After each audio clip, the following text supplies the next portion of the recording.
Harakat qilma deydi. Nimaga desa, sen yurganing sari oyog'ing yemiriladi deydi. Xo'p, yurgan sari oyog'i yemirilsa, xo'p. U bechir qachon yaxshi bo'ladi? Prosta men aytmoqchi bo'lganim, holi operatsiya qildirsangiz ham baribir bu narsa anaqa bo'ladi. Grija bezovta qiladi. Kim qo'shnim qildirgan dedingizmi? Nima dedingiz? Nima bo'lgan? O'g'il bola. Yosh bo'lib qolgan. Men qaytarib oldirib kelishgan, shu bilamiz deb. Keyin baribir yana qaytaradi. Bu qaytalanganligining sababi nimada? Shuning uchun ham kineziyologiyani muolajalarining darajasi baland turadi. Chunki taningizdagi o'zingizni ko'tarib turgan oyog'ingiz bor-ku, sizni taningizni ko'tarib turgan oyoqdagi agar mushak ishlamasa, tanani o'ziga og'irlik qo'radi. Bu faqatgina belingiz og'rishi belni o'zidan emas-da, sabab bu oyoqdagi mushaklar ishlamasligidan. Sizni oyog'ingizni ko'tarayotganda kuch bor yo'qligini tekshirishdi-ku, ko'rdingizmi?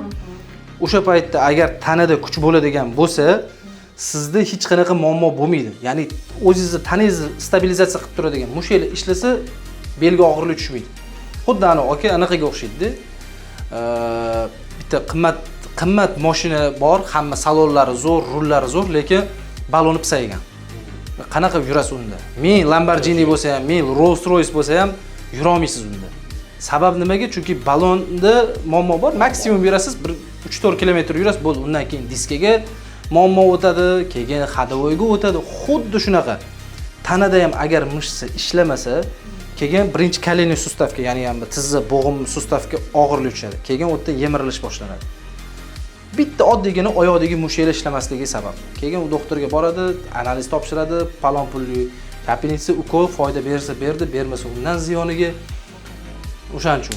Keyin mana shu og'riqlarni hammasini odam kontrol qilib, har doim harakatda bo'lish kerak. Men ham narsaga yomon qo'shilmayman. Boya ham xolaga ham gapirib berayotgandim. Suya yemirilish deb oyog'ini aniq qilgan, siz faqat yotasiz degan. Yotish bilan ish bitmaydi. Harakat qilmasangiz, mushaklarni harakatga keltirmasangiz, bu narsa yaxshi bo'lmaydi. Naborot ketaveradi. Xuddi shunaqa. Aslida harakat qilma deydi. Nimaga desa, sen yurganing sari oyog'ing yemiriladi deydi. Xo'p, yurgan sari oyog'i yemirilsa, xo'p. U bechir qachon yaxshi bo'ladi? Yotsangiz yaxshi bo'lib qolmaydi, battar bo'ladi. U bechira yana yotadi, o'tirgan joyida ovqatini yeydi, ovqat yeb yana yotadi. Ketdi, undan keyin u yog'iga oshqozon, o'tfa, boshqa kasallik. Ortiqcha vaznli, xudo xolisi, yaxshi bo'lasiz, xudo xolisi. Holi 30 yildan beri dedingizmi? Почти men bilan, почти barobar men bilan. Nisbiy darajada yaxshimisiz o'zi? Nisbatan og'riqlaringiz qo'yaptimi? Qo'yapti, lekin baribir kechqurun yeyotgan narsalaringizni kontrol qiling. Xamir ovqat, dieta demaylik, dieta desa miyaga boshqacha tuyuladi-da, voy deydi, men dieta qilishni boshlashingiz bilan sirazi o'sha mumkin emas bo'lgan narsalarni yegingiz keladi. Rostda, psixologiyada. Shunaqa shokolad yegingiz keladi. Dieta demak, ma'lum bir narsalar, xamirli ovqat, nonli narsalar, ya'ni non, xamir, shirinlik. Endi gazli shundoq ham ichmasangiz kerak. Yaxshi. Ichmaganingiz yaxshi. O'sha yeyotgan narsalar, kechqurundagi mana sizga bitta zo'r sekret aytaman. Kechqurundagi muammolar bor, mana misol uchun hech eshitganmisiz aniq? Kasal bor, kechqurun qo'zg'aydi-yu. Mana o'sha 90% ichki organda muammo bo'lsa, mana shu kechki payt kasal qo'zg'aydi. Pakoy paytida tanaga og'irlik bo'lib, nima deydi, og'riqlar boshlansa, bilingki, shu odam yo oshqozon, yo o'tfa, yo jigarida qanaqadir muammo bor. Shu uchalasidan bittasi yaxshi ishlamayapti. Yana eng yomon taraf nimada? Bu oshqozon, o'tfa, jigar uchalasi bitta nima deydi, birdamlikda ishlaydi. Vazifasi bir xil. Agar bittasida muammo bo'lsa, qolgan ikkitasida ham aniq muammo bo'ladi.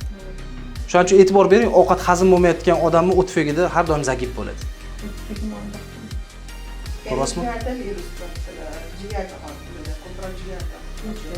Ko'ryapsizmi?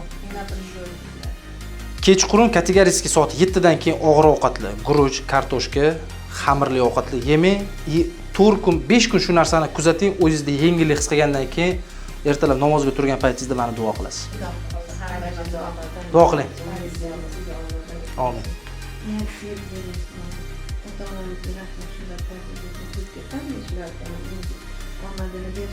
Amin. Baraka berib, ishlari xayrli bo'lsin. Amin. Elchigayingiz kelsin. Xo'la.